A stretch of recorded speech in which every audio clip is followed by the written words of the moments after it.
Bienvenidos y bienvenidas a Enclave Política. En América Latina se perciben nuevos aires de progresismo al iniciar el 2022, pero todavía queda pendiente un asunto real y de fondo. La UNASUR está desactivada a causa de los neoliberales encabezados en su momento por Lenín Moreno Garcés. Hoy se produjo el paso de la presidencia de la CELAC a Argentina. México, que sostuvo estos meses la dirección, le dio un nuevo impulso y un protagonismo democrático muy significativo. ¿Qué espera América Latina de sus mandatarios para sostener e impulsar una verdadera y profunda integración? Más aún si hay problemas comunes como la pandemia, la pobreza y otros retos alrededor de asuntos como de orden cultural y político. De esto queremos conversar con el analista, investigador y catedrático ecuatoriano René Ramírez, a quien le damos la más cordial bienvenida. René, qué gusto tenerte por acá de nuevo. ¿Cómo estás? Qué gusto, Orlando. Es realmente un placer estar con ustedes. Con toda la ciudadanía latinoamericana que ve este programa. Es un gusto estar contigo una vez más, Orlando. De entrada te preguntaría, ¿cómo valoras lo ocurrido en los últimos 2 años, al menos en relación con la integración latinoamericana, considerando un elemento fundamental? Ha habido gobiernos que de esto no quieren hablar, se hacen los locos con respecto a la integración, prefieren una integración económica, bloques con relación comercial con China, más interesados en eso que en la propia integración, tomando en cuenta que los 2 últimos años además tuvimos prácticamente un bloqueo con la pandemia. Sí, bueno, acá lo que tenemos que tener claro es que la perspectiva de tener integración latinoamericana, en este caso de nuestra región, tiene que ver con una perspectiva geopolítica, ¿no? Los países que usualmente no quieren integración son países que tienen una agenda más dentro de la división internacional del trabajo actual del capitalismo y lo que buscan son cierto tipo de relaciones bilaterales, ¿no? De hecho, ahorita en este mismo momento lo que existe es el conflicto entre la agenda del Pacífico, ¿no? Versus la CELAC versus también la recuperación de UNASUR. No es casualidad que cuando hubo la primera ola de gobiernos progresistas, se impulsó muy fuertemente la integración latinoamericana como una agenda urgente, ¿no? No es un esnovismo, sino es una agenda que cualquier país que quiera tener soberanía, ¿no? En términos de Estado-nación, sabe que necesita la integración, que no puedo hacerle solo, ¿no? Entonces, la primera agenda cuando viene la restauración conservadora es desmantelar, en este caso UNASUR, es desmantelar en este caso la CELAC, y también por un tema geopolítico, porque sabemos que el momento que surgen los gobiernos progresistas buscan una multipolaridad a nivel mundial, ¿no? Y buscan mayor articulación con, en este caso, con China, ¿no? También en el caso de la CELAC se tuvo mucho más fuerte con la Unión Europea y en este caso Estados Unidos quedaba más suelto, ¿no? Por eso Estados Unidos mete la agenda del Pacífico, ¿no? En los cuales lo que más se busca es principalmente una agenda comercial, ¿no?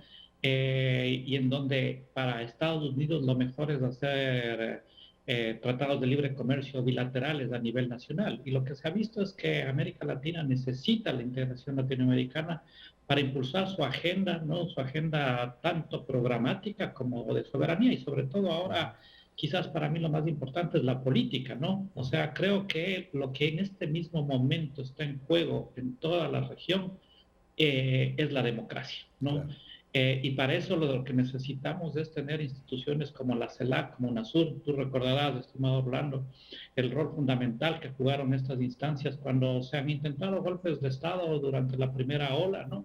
Y nosotros como región soberanamente tomamos la decisión de resguardar la democracia, ¿no? Yo le llamo que América Latina en este mismo momento vive como que dos temporalidades pasadas construidas en un mismo espacio con una disputa futura también que se da, ¿no? Nosotros claramente la disputa es que por el lado más conservador, de derecha, antipopular, está lo que son las dictaduras democráticas, que es el retorno renovado de los 70 en el ámbito político y de los 90 en el ámbito económico, es decir, dictaduras con neoliberalismo, el autoritarismo neoliberal, ¿no? Porque no es el mismo neoliberalismo de los 90, que convivió con una poliarquía, con una democracia, en este caso institucionalizada electoral. Ahora existe asedio a la misma democracia, ¿no? Por eso yo llamo dictaduras democráticas, porque realmente dentro de supuestamente el halo institucional de la democracia se cometen nuevas formas de autoritarismo, ¿no? Yo no puedo decir claramente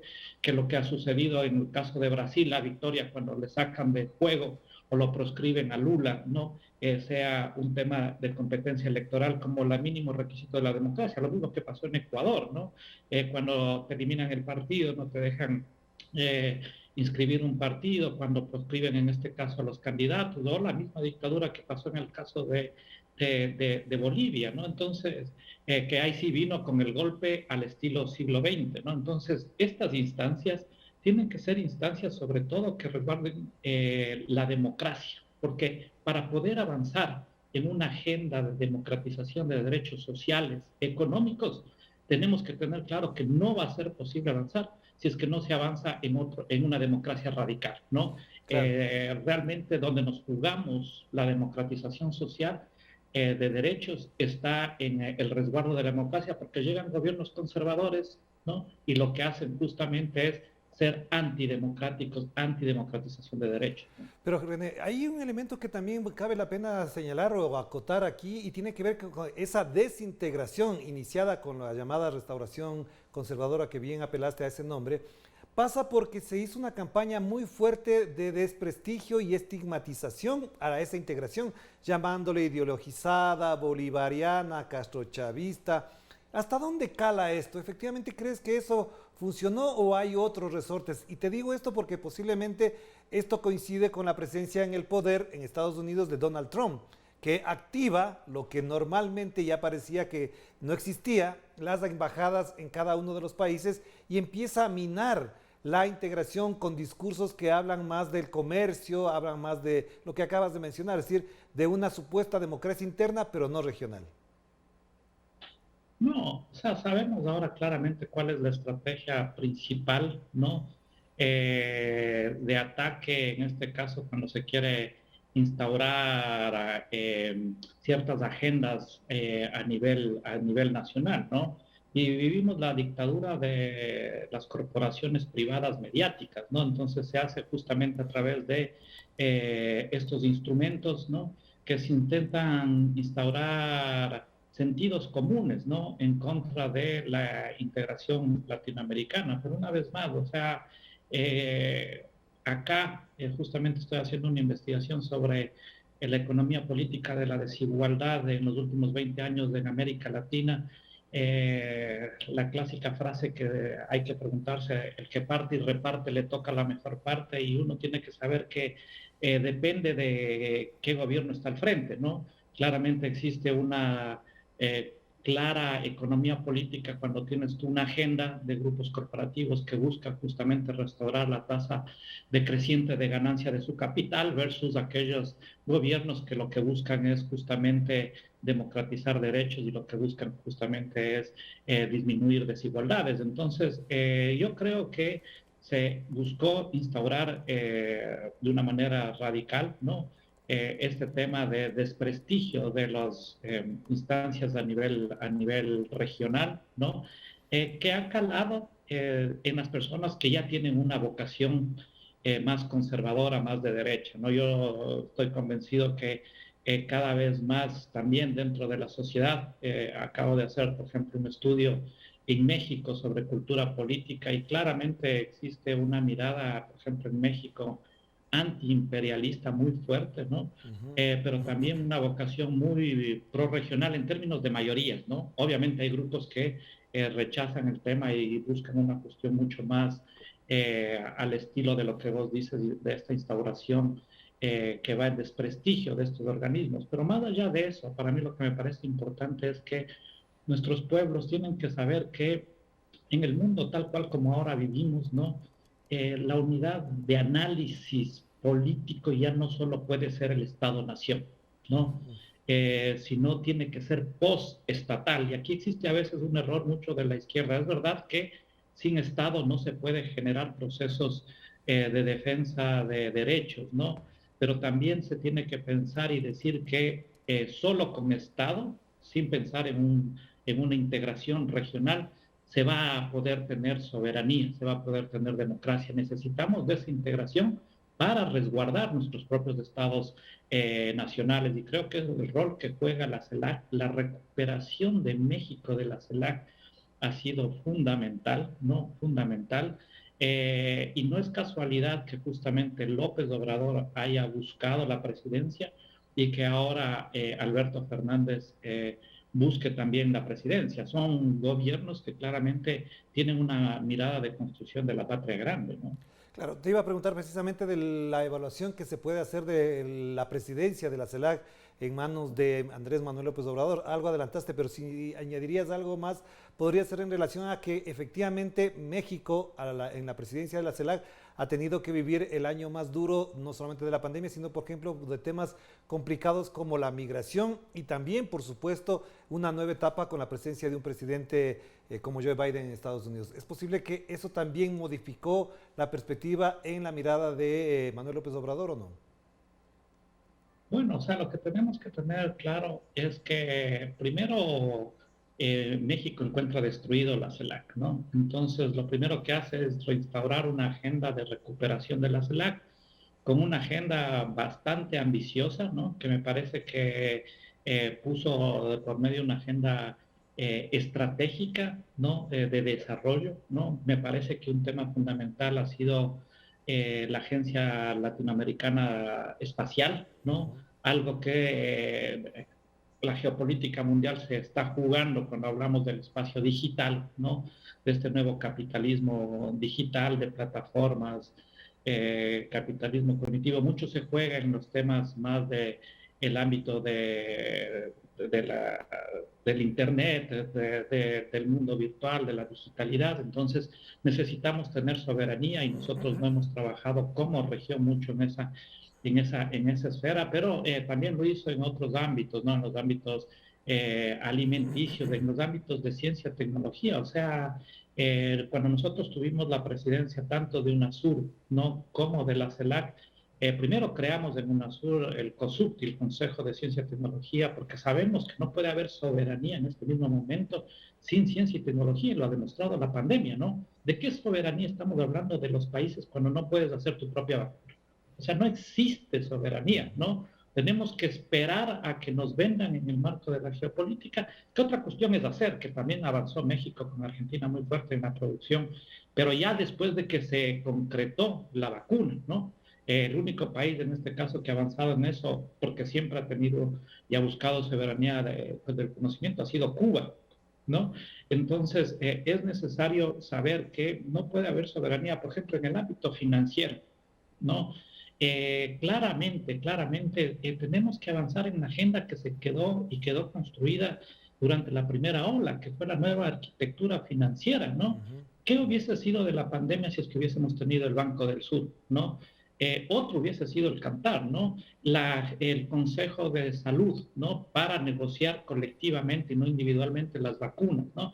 Entonces, claramente es fundamental, y yo creo que México lo ha hecho muy bien, un tema que a veces habría que entrar en mayor discusión, es que tuve la sensación, o tengo la sensación de que a veces jugó en el ámbito más comercial a probablemente una mayor articulación con Estados Unidos, ¿no? Y no una cuestión que tiene que ser, desde mi punto de vista, mucho más horizontal en términos de otros puntos geopolíticos, ¿no? Entonces, pero en general, la recuperación de la agenda de la CELAC de México a mí me ha parecido que ha jugado un rol fundamental en esa recuperación. Hagamos la primera pausa, René, para volver enseguida y pensar lo que puede significar la CELAC, no solamente en la presidencia de Argentina, sino también con elecciones en Brasil, elecciones en Colombia y, por supuesto, la instauración del gobierno de Gabriel Boric en Chile. Hagamos la primera pausa y enseguida nos volvemos a conectar con René Ramírez.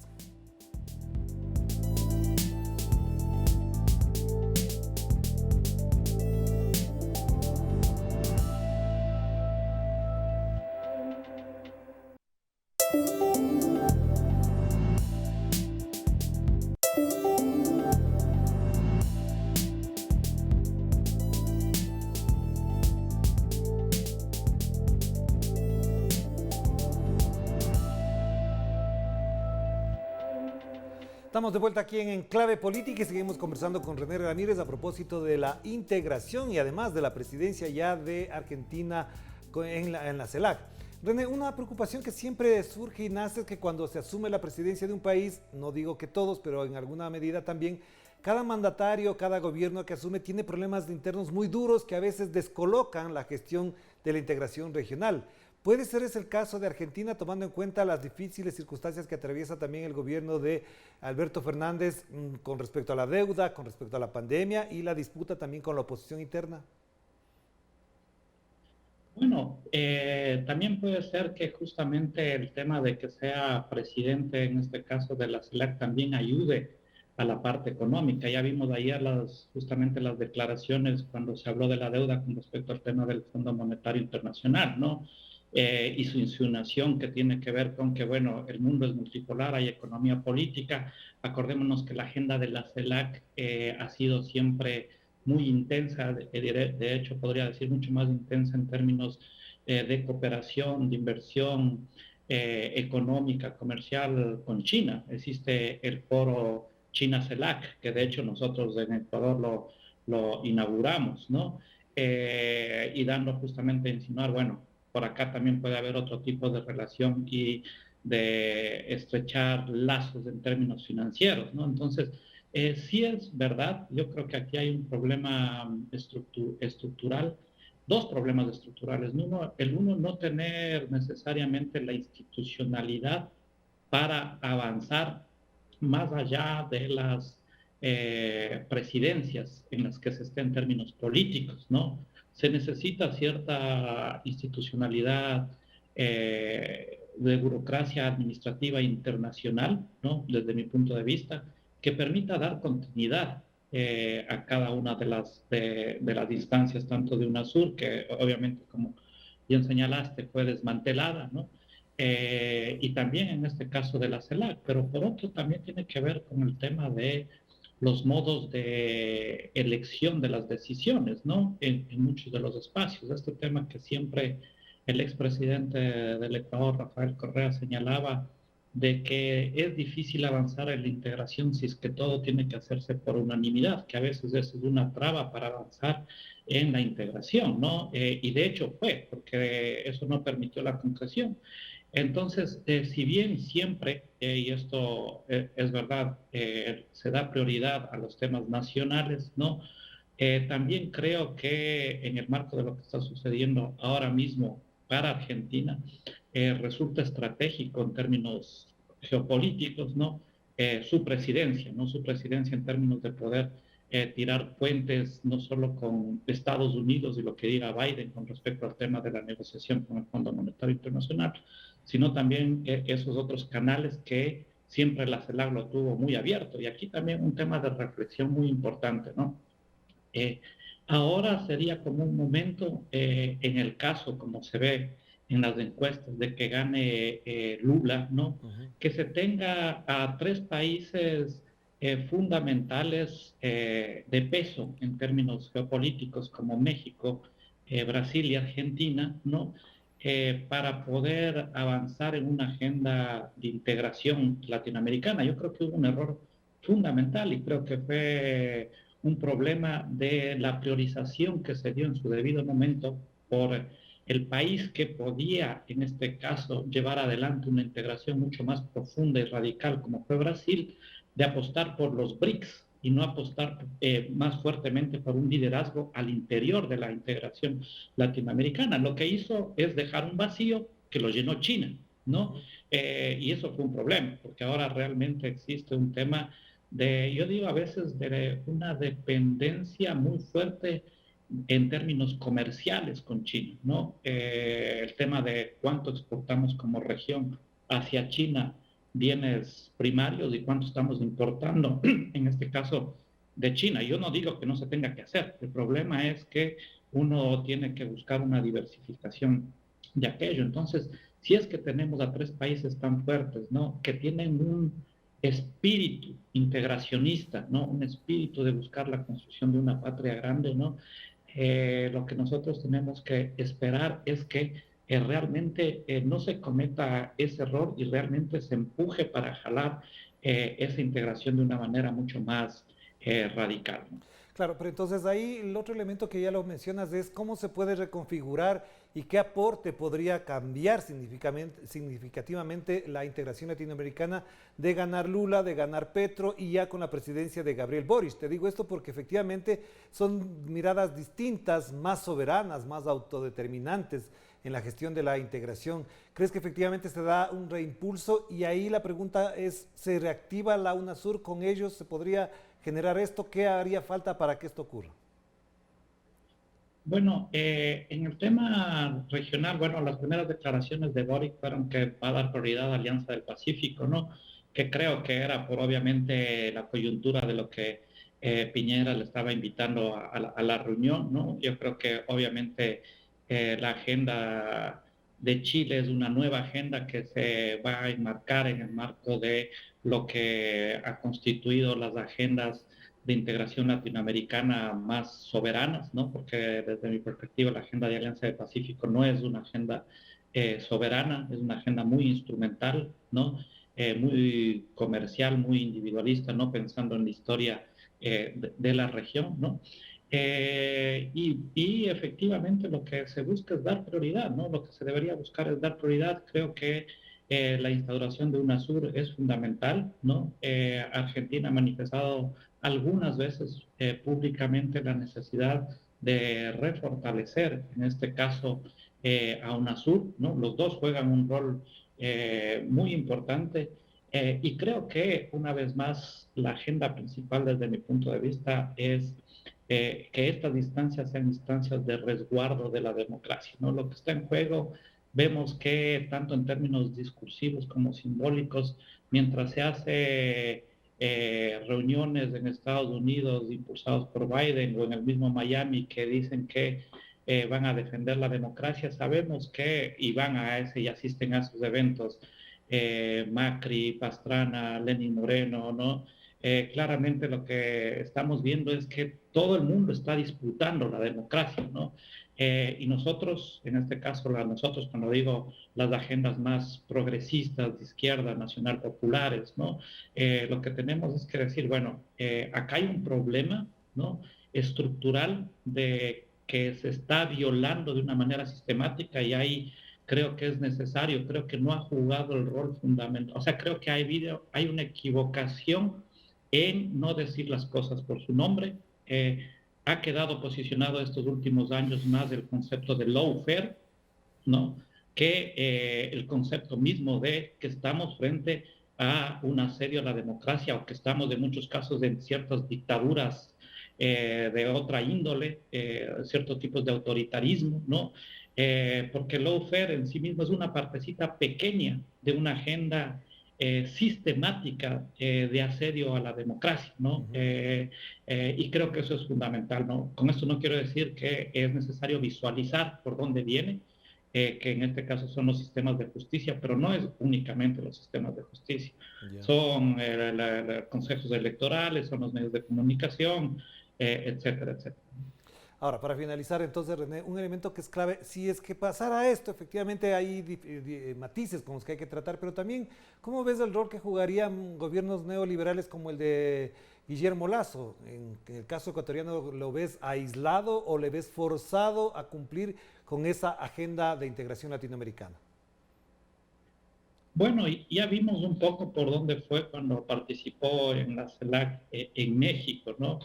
Él va a seguir intentando posicionar, como han posicionado los gobiernos más de derecha, la agenda de Alianza del Pacífico, ¿no? Obviamente no le interesa que avance, en este caso, la agenda más de la CELAC o de UNASUR, ¿no? Va a intentar, en este caso, torpedear muchas veces este rol que jugó Perú o el mismo Colombia, muchas de las veces, frente a estos organismos. Yo creo que lo va a estar cumpliendo la Cancillería ecuatoriana, el gobierno de Lasso, pero obviamente los aires están cambiando y muchas de las veces no te queda más que acompañar, ¿no? Pasó, por ejemplo, al mismo Piñeras en la primera ola de gobiernos progresistas, ¿no? Al mismo Santos, ¿no? Que se sumó a todas las iniciativas que se venían dando por gobiernos progresistas, pero sin duda, ahí hay una piedra en el zapato para la integración latinoamericana. Gracias, René. Te mando un abrazo y que tengas un feliz año también para estar pendientes de la reflexión que hace falta en América Latina. Que estés muy bien. Un abrazo, estimado Orlando. Gracias a René Ramírez. Por supuesto, estamos pendientes de lo que ya en adelante ya ocurra con la CELAC en la presidencia de Argentina. Cuídense mucho. Que la pasen bien. Chao, chao.